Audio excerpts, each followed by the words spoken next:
मुझे विश्वास है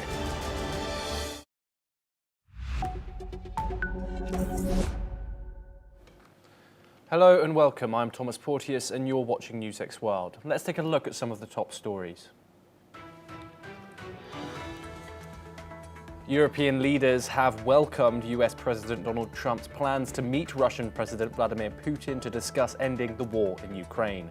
While supporting the talks, they urged maintaining pressure on Moscow and safeguarding Ukrainian and European security. A Ukrainian drone attack in the southern Russian region of Saratov has killed one person and damaged apartments and an industrial facility. Several residents required medical assistance, with one hospitalized. Authorities evacuated residents after debris from the destroyed drone hit 3 apartments. Thousands of protesters filled the streets of Tel Aviv yesterday night to oppose Prime Minister Benjamin Netanyahu's plan to escalate the Gaza war, calling for an immediate end to the campaign and the release of hostages. This comes after the Security Cabinet approved a move to seize Gaza City, expanding military operations despite public opposition and military warnings. Israeli Finance Minister Bezalel Smotrich has publicly stated he has lost faith in Prime Minister Benjamin Netanyahu's ability and willingness to lead the IDF to a decisive military victory. The comments come as Smotrich condemned a Security Cabinet-approved plan to seize the Gaza City, calling it a half measure.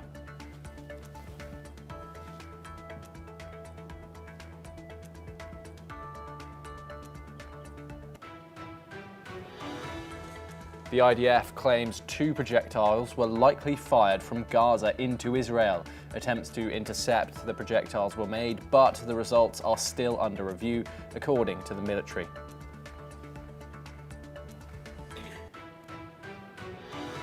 China is pressing the United States to ease export controls on AI-critical high-bandwidth memory chips as part of a trade deal ahead of a possible Trump-Xi summit, according to the Financial Times.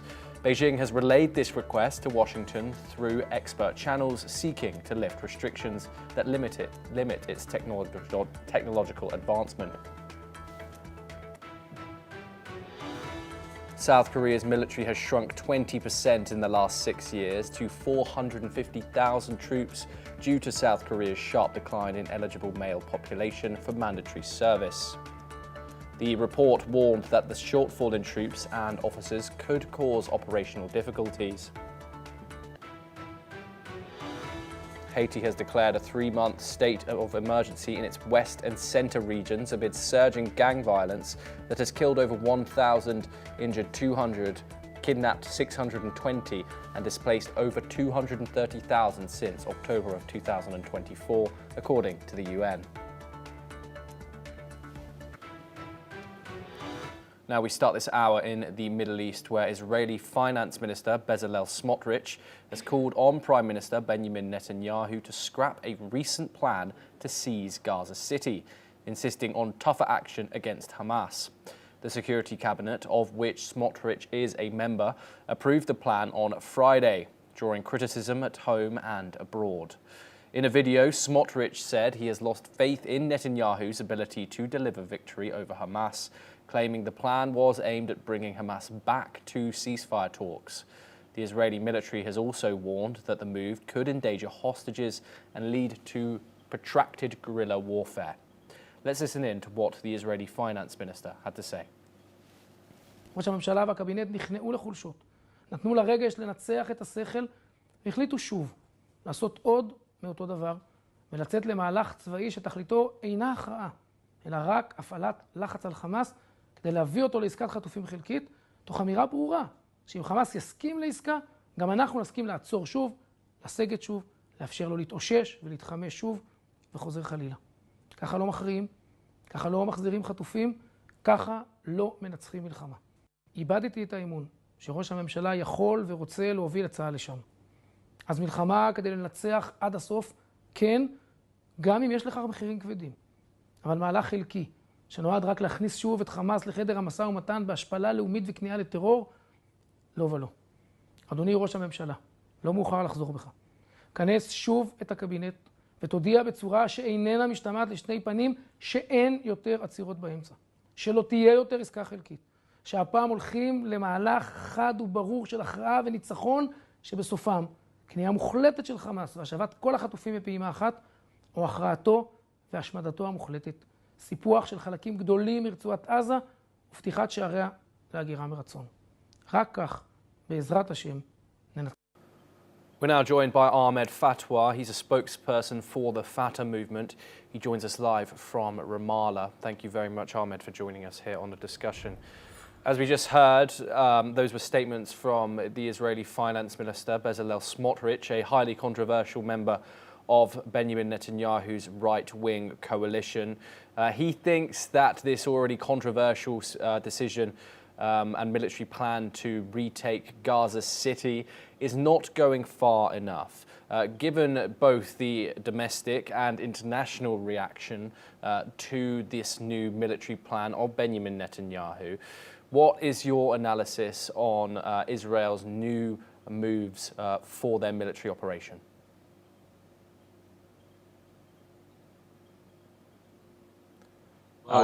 The inner voice of the Israeli occupation government. It's not something secret to us right now that Israel is not after Hamas. It's actually after the colonization of Palestine and to the erasure of the Palestinian state, what they call the Greater Israel Plan, which is a colonial plan that they have said, widely in the last 22 months.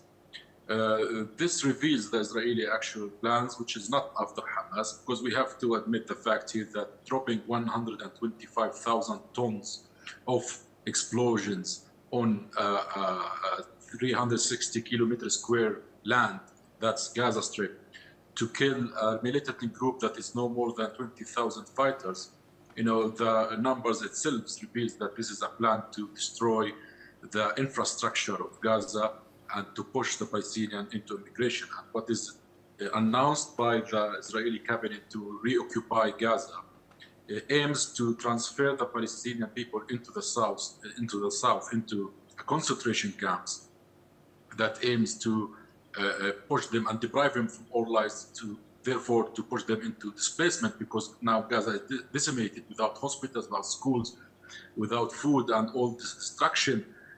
People would eventually, if they are offered to leave Gaza under that unlivable condition, they might think about it. And that's the plan of Israeli occupation since the very beginning. It has nothing to do with Hamas, because the international community and the Palestinian Authority and the Arab world has provided a way out from this crisis, but Israel continues to refuse going after a peaceful resolution and a peaceful settlement to the issue or to do any ceasefire. It's not about the hostages, so we have to be clear about that.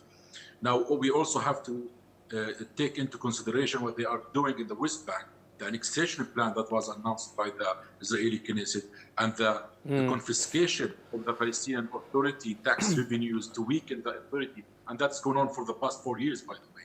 Ahmed. So this is all comes in a plan to undermine the Palestinian state. Ahmed, I want to go back to the ongoing situation in Gaza. The 57.5% of Israelis support a comprehensive deal for the return and the release of all hostages and ending the war, with 67% of Israelis favouring ending the war regardless of any other factors.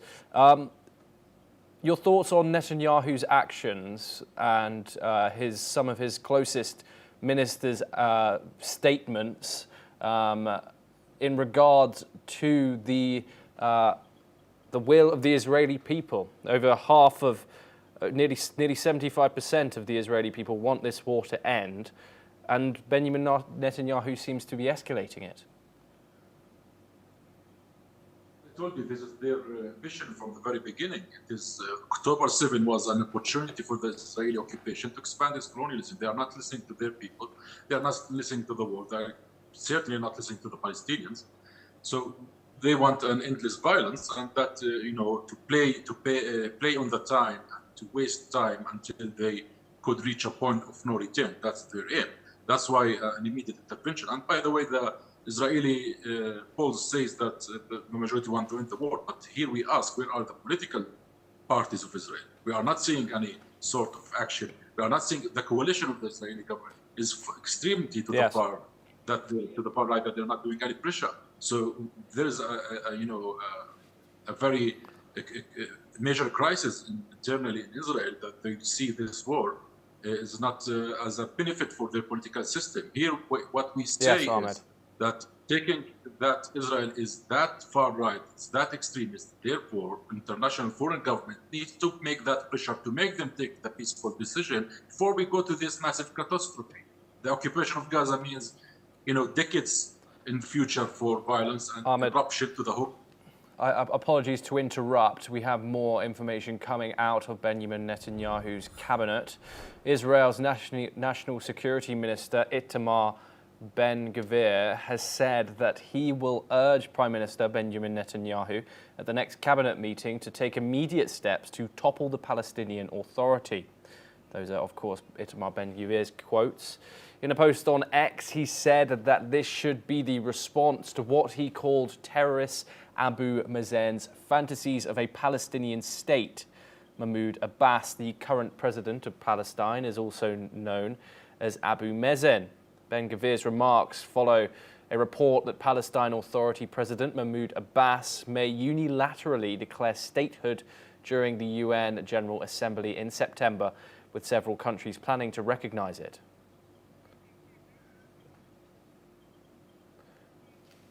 We have a further related development coming up next. The UN Security Council will hold an emergency session to discuss Israel's plan to capture and occupy Gaza City.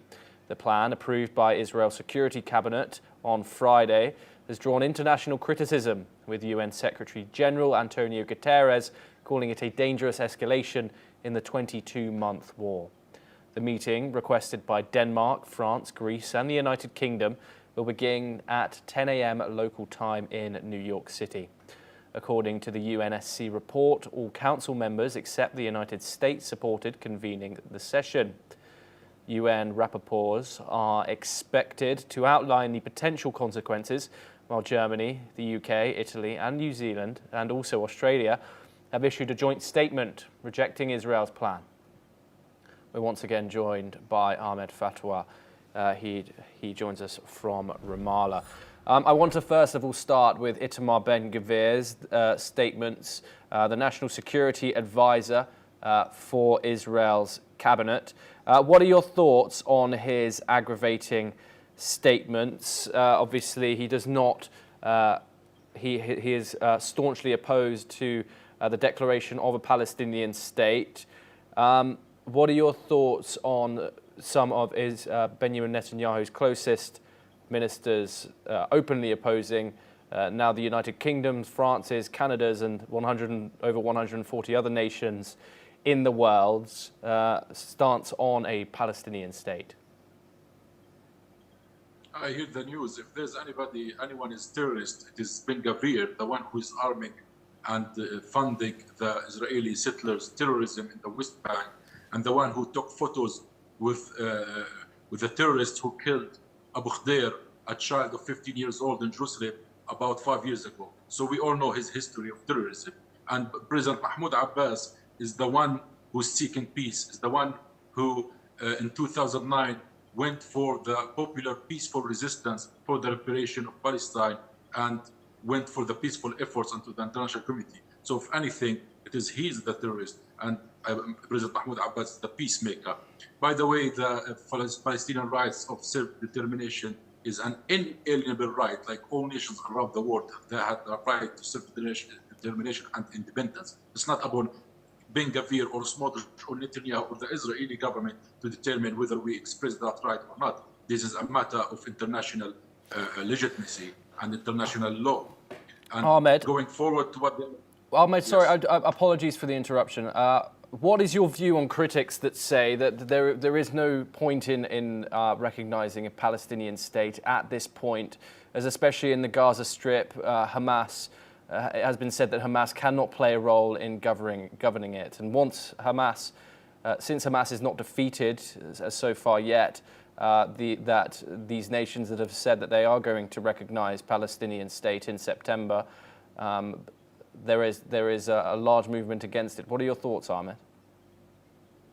The recognition is a political position and symbolic position to recognize the state of Palestine and to preserve the two-state solution. Of course, it should be followed up by practical measures on the ground to translate this recognition into a Palestinian state. Whether Israel like it or not, they are on occupation and they are in violation of the international resolutions 242.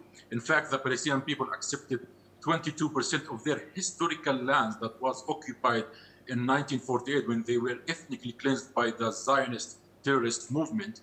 And that time, the UN resolution 181 said that the Palestinians should have about 45%. So we, the Palestinians, are the one who are making the sacrifices for the sake of peace, or the Israeli government are the one that is chasing us out of our land. We accepted 22% when the UN said we could have 45% based on UN 181. So that says clearly who's the terrorist here and who's not. Now, this recognition also was followed by two-state conference in New York that discussed all the major crises and put forward a solution and a timeline. Now, Israel needs to follow and put its hand with the international community to go out of this crisis. And we have to be clear, very clear, that Israel is not after Hamas, it's not after the defeat of Hamas, they are after the destruction of the Palestinian state. And these policies that you just said right now actually is an evidence for these intentions. We have to say that they are annexing the West Bank. They are confiscating Palestinian Authority money to weaken it.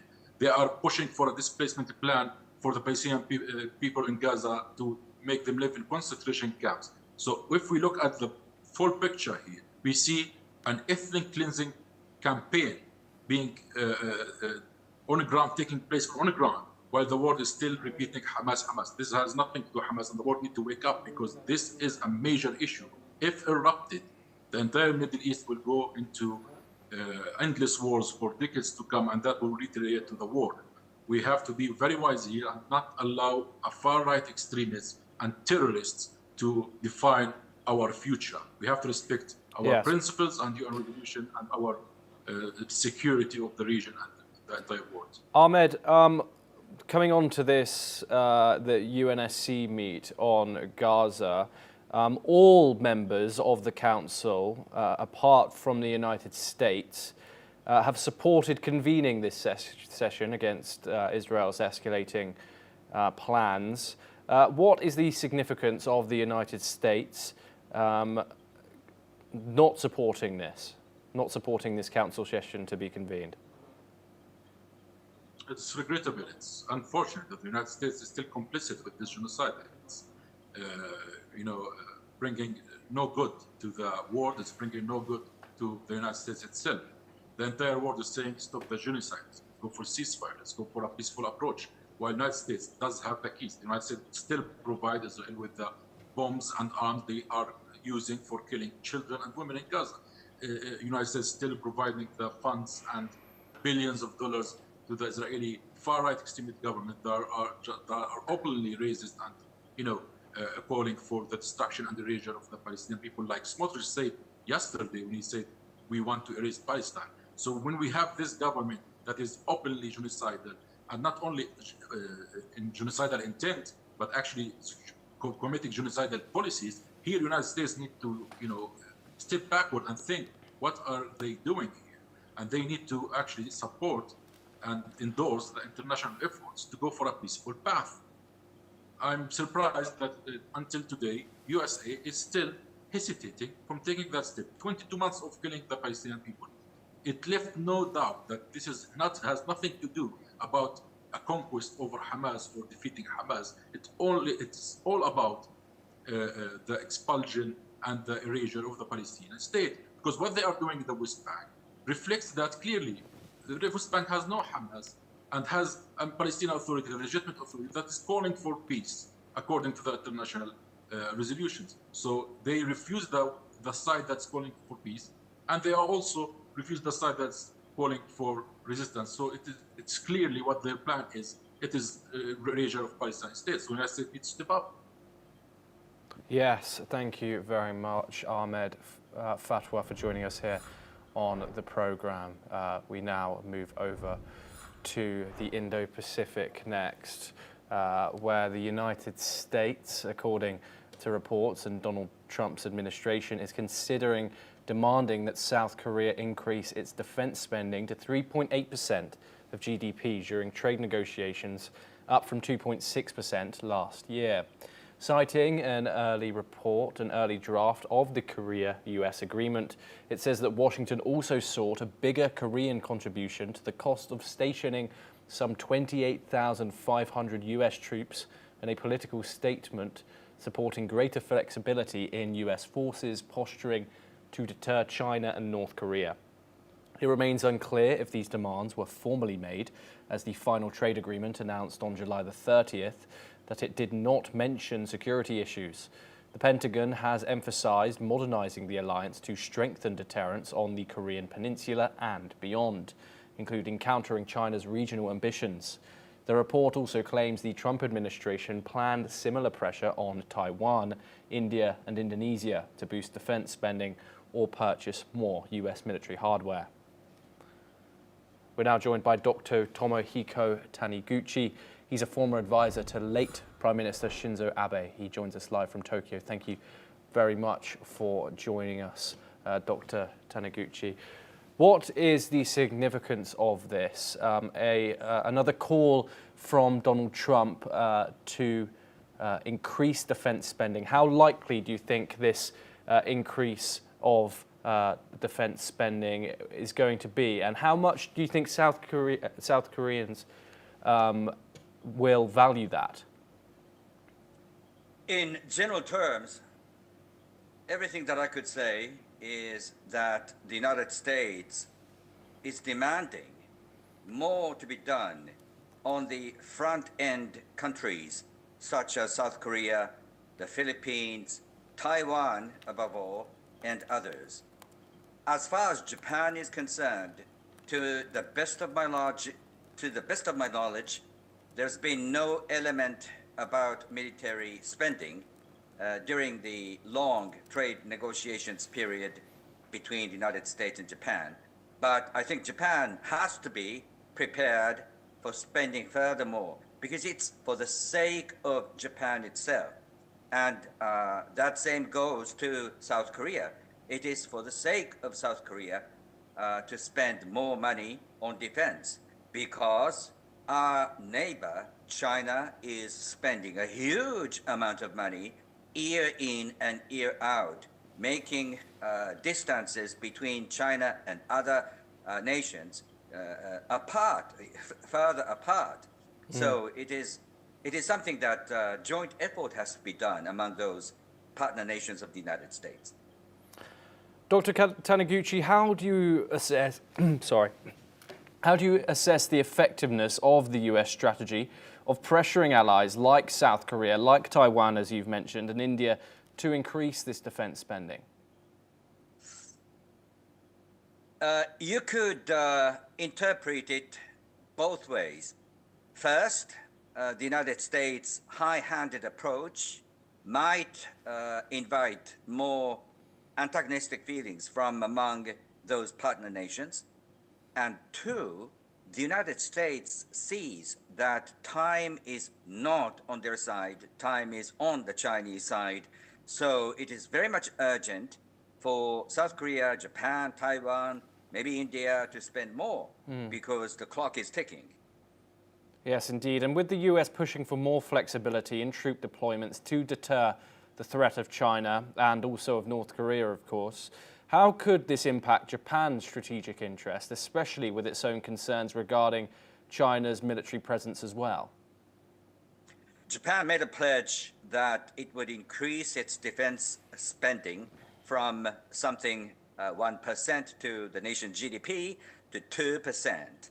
And Japan has pledged to buy more military equipment from the United States. Indeed, Japan is going to be the largest country in the number of F-35 advanced aircraft among the world but I don't think it is enough. It is sufficient enough because there has been a growing gap of defense capabilities between China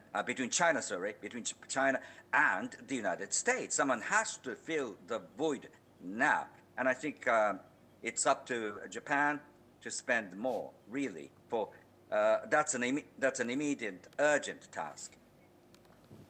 Okay, thank you, Dr. Tamaguchi. You are staying with us to discuss a further update from the region.